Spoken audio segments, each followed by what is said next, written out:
Bismillahirrahmanirrahim. Assalamualaikum warahmatullahi wabarakatuh. Hari ini saya Ustazah Nurul akan ajar subjek fiqh tahun 2. Okey, pelajaran kedua iaitu hadas. Okey, kat sini kita buka tajuk hadas. Okey, hadas. Hadas ni maafkan Ustazah. Apa yang kita akan belajar di akhir pembelajaran ni adalah murid-murid dapat menyebutkan erti hadas kecil dan hadas besar. Seterusnya dapat menyeraikan sebab-sebab hadas kecil dan besar. Yang ketiga, menyenaraikan perkara-perkara yang dilarang ketika berhadas kecil dan berhadas besar. Dan akhir sekali, melaksanakan cara bersuci daripada hadas kecil dan hadas besar. Okey, kat sini kita belajar dulu berapa bahagian hadas. Hadas ni dia ada 2. Pertama, hadas kecil dan hadas besar. Okey, hadas kecil dan hadas besar. Okey, hadas kecil dan hadas besar ni bukan maksudnya hadas kecil ni awak buang air kecil, hadas besar ni awak buang air besar. Bukan je hadas kecil dan besar. Okey, kalau buang air kecil dan buang air besar tu termasuk dalam hadas kecil. Okey, tak apa. Kita belajar dulu apa yang dimaksudkan dengan hadas kecil. Keadaannya mewajibkan wuduk bagi seseorang yang hendak melakukan ibadah yang tertentu seperti solat. Okey, kat sini pengertian hadas kecil ni satu keadaan yang awak kena berwuduk untuk buat sesuatu ibadah tu. Contoh dia seperti solat. Okey, kita tengok surat 12. Okey, perkara-perkara yang menyebabkan berhadas kecil. Okey, kat sini apa je yang kita namakan sebagai hadas? Ada 5 perkara. Yang pertama, bersentuh antara kulit lelaki dan perempuan yang bukan mahram tanpa lapik. Okay, contoh kalau awak bersentuh dengan mana-mana lelaki atau mana-mana perempuan yang bukan adik-beradik awak ke, yang bukan mak bapak awak ke. Jadi awak kira dah berhadas kecil. So awak kena ambil wuduk kalau nak solat. Okey, nombor 2, keluar sesuatu daripada kubur atau dubur. Okey, kat sini contoh dia angin. Angin tu apa? Kalau awak panggil selalu kentut. Itu benda yang menyebabkan awak berhadas kecil. Lepas tu buang air besar dan buang air kecil. Okey, ingat 3 je. Angin, iaitu kentut, buang air besar, buang air kecil. Lepas tu hilang akal. Hilang akal ni macam awak tiba-tiba awak macam gila sikit. Okey.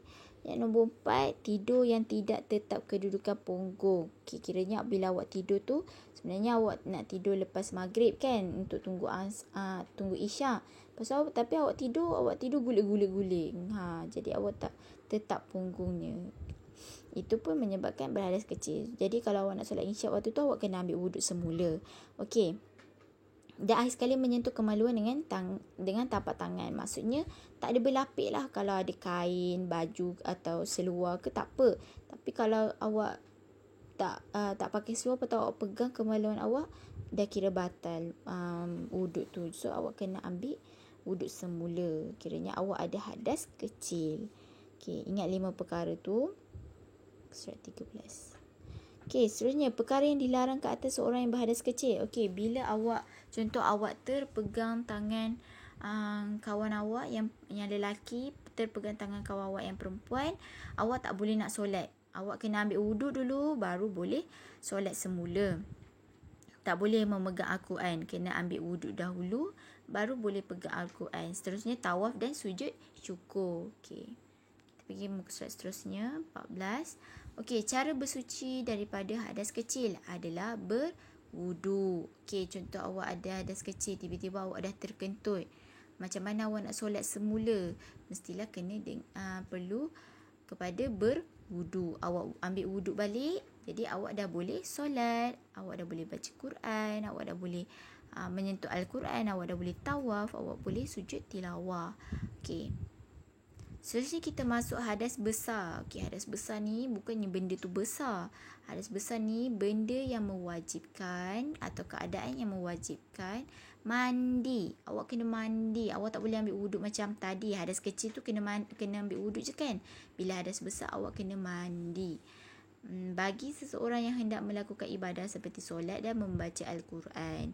Okey, apa yang menyebabkan berlakunya hadas besar?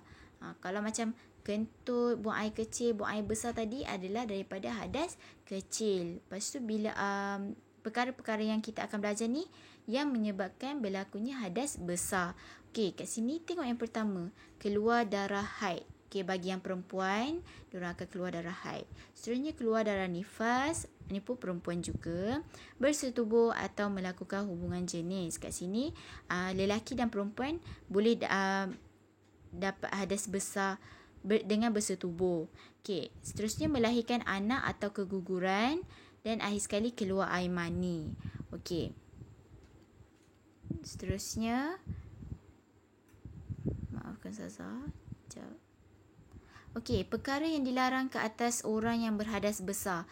Okey, contoh bagi yang perempuan, awak keluar haid, dan bagi perempuan atau lelaki keluar air mani, bersetubuh dan keluar darah nifas.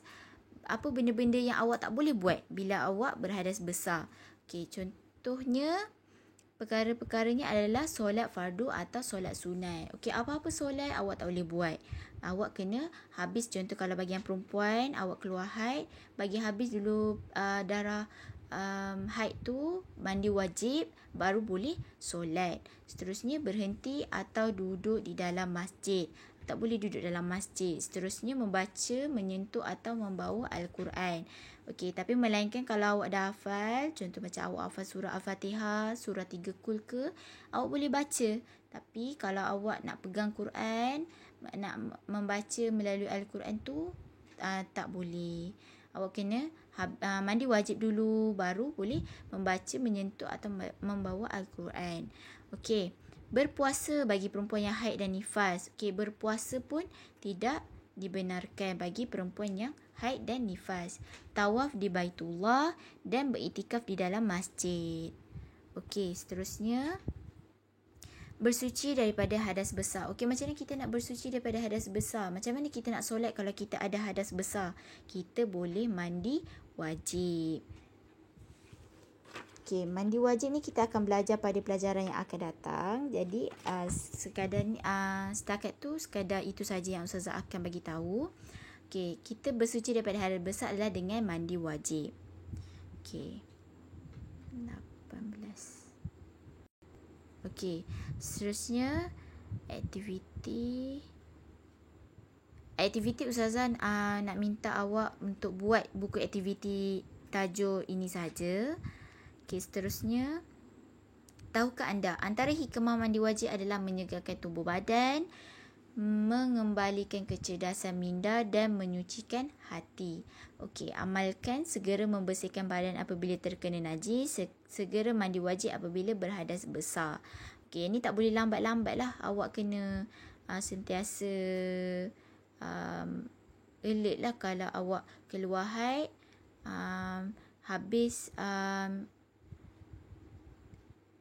habis je darah haid tu, kena terus mandi. Tak boleh kita lambat-lambatkan. Okey. Sebentar ya.